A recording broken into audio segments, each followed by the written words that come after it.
Hello friends, welcome to my channel. In this session, we will cover Gauss-Markov theorem. The Gauss-Markov theorem implies that the sample estimators B1 and B2, which we covered in the last video. अगर आपको B1 and B2 के बारे की values नहीं पता तो आप last video देख सकते हैं, जिसका लिंक डिस्क्रिप्शन में मिलेगा आपको। तो B1 एंड B2 की वैल्यू हमने लास्ट वीडियो में निकाली थी। और जो गॉस-मार्कव थ्योरम है वो ये कहती है कि जो ये सैंपल एस्टिमेटर्स निकलते हैं B1 एंड B2, उनकी प्रॉपर्टी होती है कि they are blue estimators. Blue estimators means B stands for best, L stands for linear, U stands for unbiased, and E stands for efficient. So B1 and B2 both are blue estimators, means they are best, linear, unbiased and efficient estimators if we are finding them from the method of OLS, ordinary least square method. तो गॉस-मार्कव theorem में यही prove होता है कि B1 and B2 blue कैसे हैं. So in this video we will prove that how B2 is the blue estimator, and similarly we can also find that B1 is also the blue estimator. So first of all, the value of B2 we find in the last video is summation xi yi upon summation xi square. Now let xi upon summation xi square is equal to ki. Means कि हमने इतने portion को ki late कर लिया क्योंकि ये हमारा non linear था, तो इसे हम लेट कर लिया ki which is a linear function, linear variable. इसकी भी कुछ प्रॉपर्टीज है वो हम डिस्कस करेंगे. तो अगर हम इस पूरे पोर्शन को ki लेट कर लेते हैं तो हमारे पास B2 की वैल्यू आ जाएगी समेशन ki yi. तो अब ये जो B2 है ये लीनियर फॉर्म बन गया, तो hence proved we get it as the linear estimator. But इसमें अभी हमें ki की प्रॉपर्टीज को प्रूव करना पड़ेगा कि ki क्या है. See first of all B2 is equal to summation ki yi. तो अगर हम इसको लिख दें समेशन ki yi स्मॉल है, इसका मतलब कि डेविएशन फॉर्म में है, तो इसको हम लिख सकते हैं कैपिटल Y माइनस y बार मीन. अब इसको मल्टीप्लाई कर देते हैं summation ki y minus y बार हमारा कांस्टेंट है तो ये बाहर निकल जाएगा और समेशन ki आ जाएगा मल्टीप्लाई में. अब हम ये प्रूव करेंगे कि समेशन ki की वैल्यू 0 है. कैसे? सी समेशन ki, इट मीन्स कि समेशन ki की वैल्यू हमें यहाँ से पुट कर देते हैं इधर xi upon summation xi square, तो ये आ जाएगा summation xi upon summation xi square. अब समेशन xi क्या है? डेविएशन ऑफ द मीन, तो इसकी वैल्यू होती है 0 अपॉन समेशन xi स्क्वायर, तो 0 अपॉन समथिंग इज 0. अगर ये भी प्रूव करना है कि समेशन xi भी कैसे 0 हुआ, तो ये भी कर देते हैं हम समेशन xi इज 0. इसको हम प्रूव कर रहे हैं.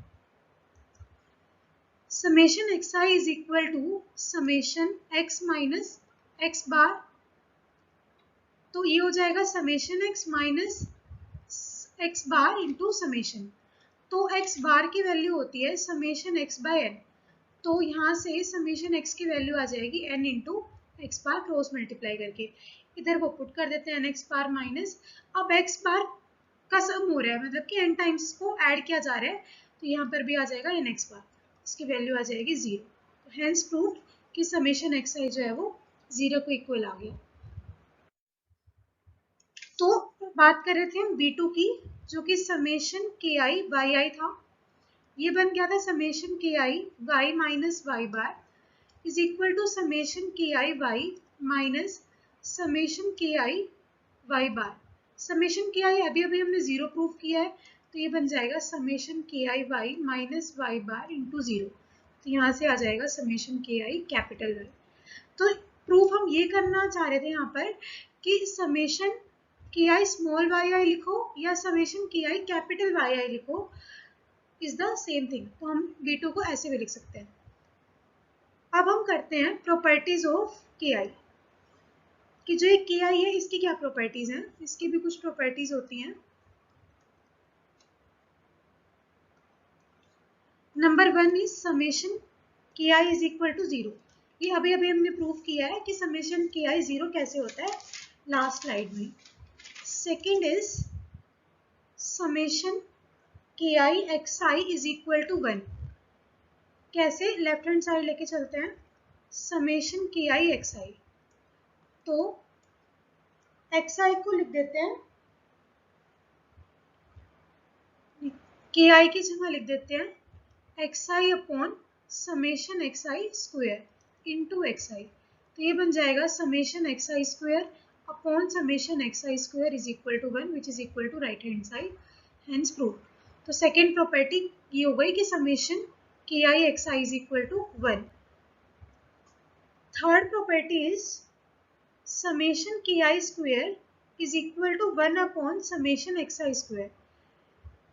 Once again take left hand side, summation ki is equal to summation xi, summation ki square, sorry, xi upon summation xi square का whole square। तो ये आ जाएगा summation xi square upon summation xi square का whole square। तो एक square से एक cancel, तो ये बन गया 1 upon summation xi square which is equal to right hand side, hence proof। तो थर्ड प्रॉपर्टी के आई की यही थी कि समेशन के आई square is equal to 1 upon summation के आई स्क्वायर। तो these are the 3 properties of K I. तो first जो था हमारा वो प्रूफ हो गया ब्लू में से, विच इज लीनियर। तो लीनियरिटी हमने प्रूव कर दी कि यहाँ पर जो B2 है वो लीनियर फंक्शन है के आई में और वाई आई में। अब हम चलते हैं अपना अनबाइज्ड एस्टिमेटर को प्रूव करने के लिए। अनबाइज्डनेस अभी हम प्रूव करेंगे। B2 अनबाइज्डनेस होती ये है कि अगर हम एक्सपेक्टेशन लें सैंपल एस्टिमेटर का तो वो इक्वल आए उसके पॉपुलेशन एस्टिमेटर के। कि अगर मान लो हमारे पास PRF है, population linear regression model, yi is equal to alpha β1 plus β2 xi plus ui, और इसका हम सैंपल रिग्रेशन फंक्शन निकाल रहे हैं which is yi is equal to β1 का एस्टिमेट ले लिया B1, β2 का ले लिया B2, xi प्लस ui का हो गया ei। तो अगर हम इसकी एक्सपेक्टेड वैल्यू लें B1 की या फिर B2 की तो वो इक्वल आए उनके पॉपुलेशन पैरामीटर्स के, तो दैट इज कॉल्ड अनबाइज्डनेस। तो अभी हम वही प्रूव करेंगे कि एक्सपेक्टेशन ऑफ B2 आ जाए हमारी β2 के इक्वल। तो B2 की वैल्यू आया समेशन के आई कैपिटल yi को लिख देते हैं हम यहाँ से PRF फंक्शन की value β1 plus β2 xi plus ui। तो इसको हमें मल्टीप्लाई कर दो, समेशन के आई β1 प्लस β2 समेशन के आई xi प्लस समेशन के आई ui। यहाँ से अभी हमने फीचर में देखा कि समेशन के आई की वैल्यू 0 होती है, B2 समेशन के आई xi की वैल्यू 1 होती है प्लस समेशन के आई ui। तो यहाँ से B2 की वैल्यू आ जाएगी β2 प्लस समेशन के आई ui। अब हम लेते हैं इसकी एक्सपेक्टेशन, क्योंकि वही अनबाइज्डनेस में प्रूव करनी है। Expectation of B2 is equal to expectation of β2 plus expectation of summation के आई ui। इसे हम लिख सकते हैं के आई ui को, समेशन को k1 u1 plus k2 u2 dash dash dash kn un। क्यों? क्योंकि के आई यू आई का सम है जहाँ पर आई की वैल्यू 1 से लेके n तक है, तो हमने इंडिविजुअली सबका जो है वो सम करके दिखा दिया। अब यहाँ से आ जाएगा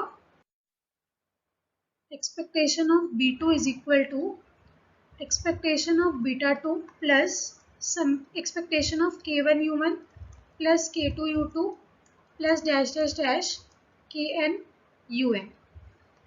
तो B2 जो है वो एक कांस्टेंट है, तो इसकी एक्सपेक्टेड वैल्यू कांस्टेंट की कांस्टेंट ही रहती है। तो यहाँ पर आ जाएगा ये β2 प्लस, अब ये जो है कांस्टेंट है k1 k2, तो इधर आ जाएगा k1 expectation of u1 plus K2 expectation of U2 plus dash dash dash Kn expectation of Un. अब एक्सपेक्टेशन ऑफ ui ये 0 होता है. ये क्लासिकल लीनियर रिग्रेशन मॉडल की अजम्पशन होती है कि ऑन एवरेज जो एक्सपेक्टेड वैल्यूज का सम है, सॉरी जो रैंडम एरर का सम है वो 0 आएगा. क्यों? कि कुछ डेविएशंस नेगेटिव होंगी, कुछ डेविएशंस पॉजिटिव होंगी, तो ये अपने आप को एक दूसरे को कैंसिल कर देंगी. जब उनका हम सम निकालेंगे तो ये 0 के इक्वल आ जाएगा.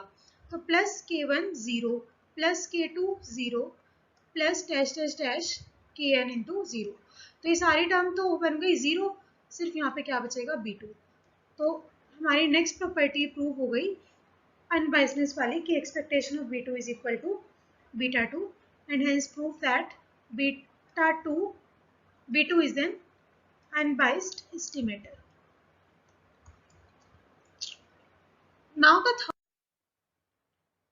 जो efficient estimator होता है उस एस्टिमेटर का जो वेरिएंस है वो मिनिमम आना चाहिए. मतलब अगर हम कोई भी एस्टिमेटर लेते हैं जो लीनियर है और अनबाइस्ड है, उसका जो वेरिएंस है वो B2 से ज़्यादा आना चाहिए. तभी हम ये शो कर पाएंगे कि वेरिएंस ऑफ B2 मिनिमम आए. तो सबसे पहले तो हम B2 का वेरिएंस निकालते हैं. अभी हमारा जो लास्ट स्लाइड में B2 की वैल्यू आई थी वो ये आई थी B2 is equal to β2 plus summation KI/UI. जब हमने अनबायसनेस की प्रॉपर्टी प्रूव की तो यहाँ से आ जाएगा B2 minus β2 is equal to summation KI/UI. इसको हम इक्वेशन नंबर 1 डाल देते हैं. अब वेरिएंस ऑफ B2 का फॉर्मूला होता है expected value of B2 minus expected value of B2 का होल स्क्वायर. ये B2 है. तो यहाँ से आ जाएगा expected value of B2 minus expected value of B2 β2 है जो अभी हमने अनबायस्ड से प्रूव किया, तो इसलिए हमने इसको इसकी जगह लिख दिया स्क्वायर. अब इसकी वैल्यू आई हुई है B2 माइनस β2 की समेशन KI/UI. तो उसने हमने यहाँ पे ये पुट कर दी फ्रॉम इक्वेशन नंबर 1. अब इसे सॉल्व करना है और यहाँ से वेरिएंस आ जाएगा. Now variance of β2 is expectation of KI/UI का होल स्क्वायर.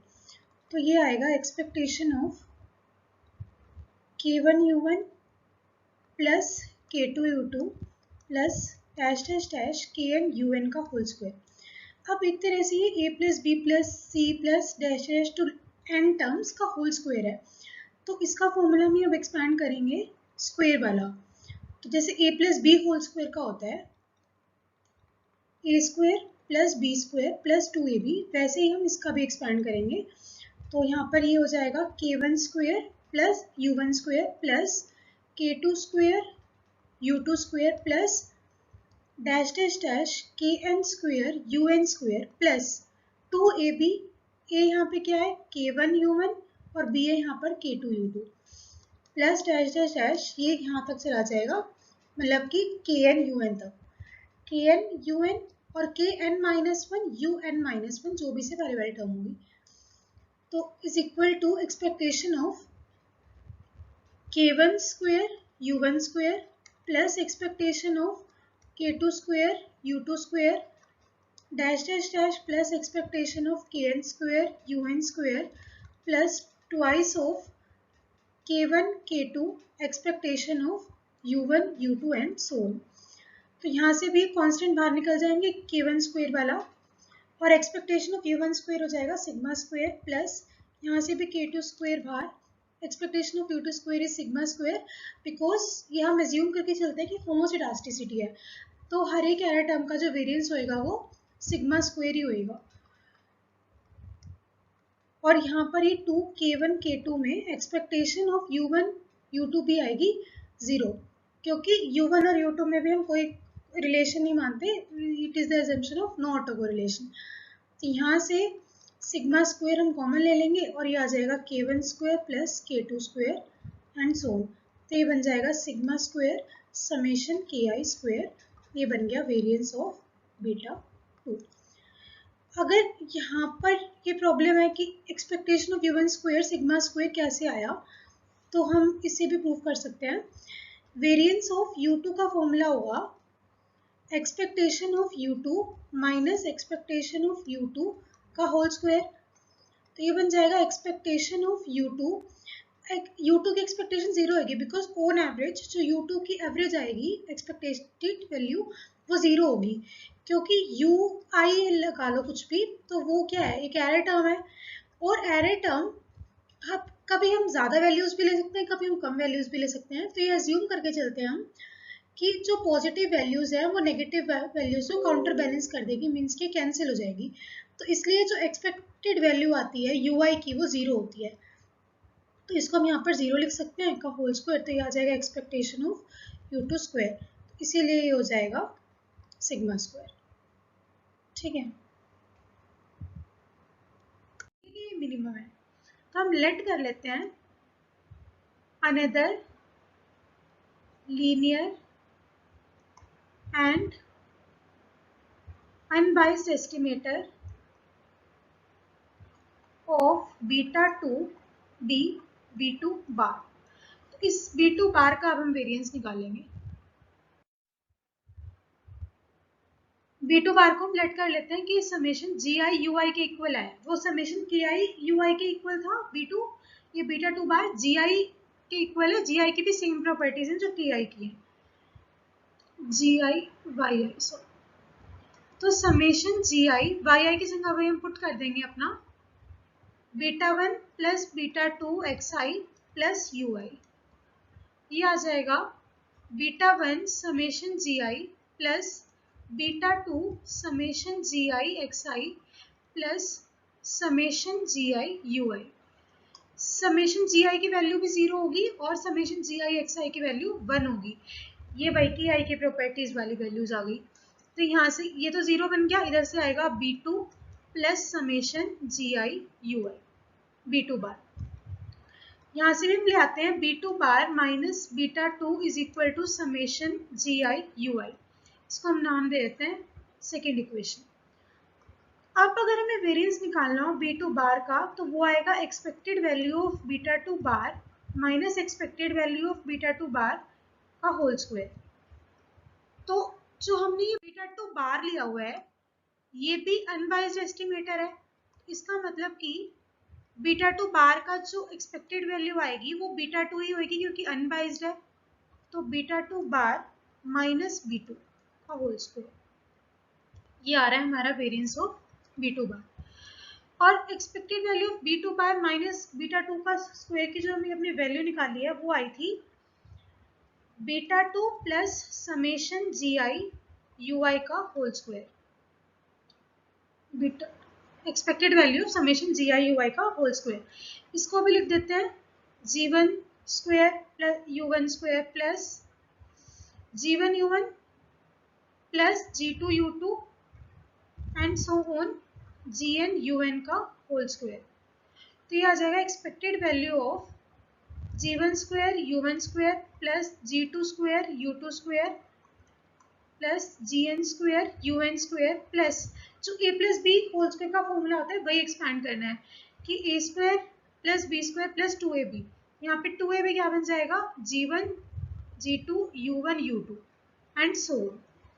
तो जो ये अब इसमें यहाँ से पहले कॉमन ले लेते हैं g1 square expected value of u1 square plus g2 square expected value of u2 square dash dash dash 2 expected value of g1 u1 g2 u2।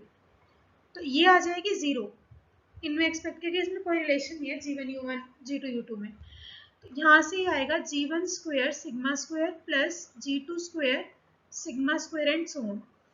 तो फिर से वही यहाँ पर हम सिग्मा स्क्वायर कॉमन ले लेंगे, ये बनेगा समेशन gi स्क्वायर।